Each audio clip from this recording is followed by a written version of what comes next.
সাবরুমে হর ঘর তিরঙ্গা অভিযানকে সামনে রেখে আজ সাবরুম পিএমসি দ্বাদশ শ্রেণী বালিকা বিদ্যালয়ের ছাত্রীদের মধ্যে জাতীয় পতাকা বিতরণ করা হয়।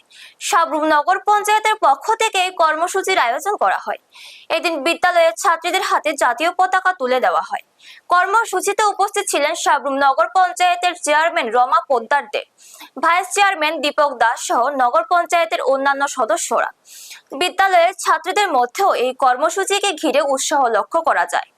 আসন্ন স্বাধীনতা দিবসকে সামনে রেখে হর ঘর তিরঙ্গা অভিযানের মাধ্যমে প্রতিটি বাড়িতে জাতীয় পতাকা উত্তোলনের বার্তা পৌঁছে দেওয়ার উদ্যোগ নেওয়া হয়েছে।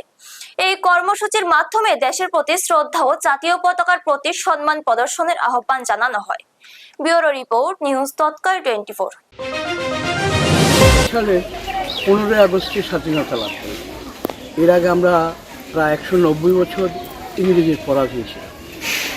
ওই সময় যাদের ত্যাগে, যাদের জীবন বলিদানের বিনিময়ে আমরা এই স্বাধীনতা পেয়েছি, যখন টাটকা ছিল 47 সন 60-এর দশক পর্যন্ত মানুষ এই তিরঙ্গা পতাকাকে যে ধরনের আবেগের সহিত গ্রহণ করত, এই আবেগটা আস্তে আস্তে স্তিমিত হয়ে যায়।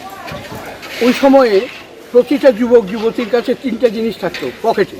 কী জিনিস? একটা জাতীয় পতাকা, একটা গীতা, একটা আনন্দ মঠের যে গানটি বন্দে মাতরম।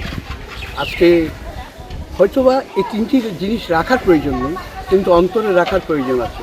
এটা বর্তমান গভর্নমেন্ট বুঝতে পারছে।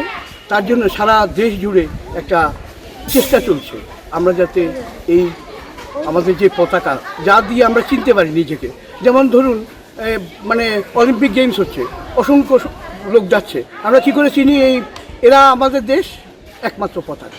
এই পতাকাকে আমরা সম্মান করার জন্য, এই পতাকাকে ভালোবাসার জন্য, এই পতাকার জন্য জীবন দেওয়ার জন্য এই উদ্যোগে আমরা সামিল হয়েছি।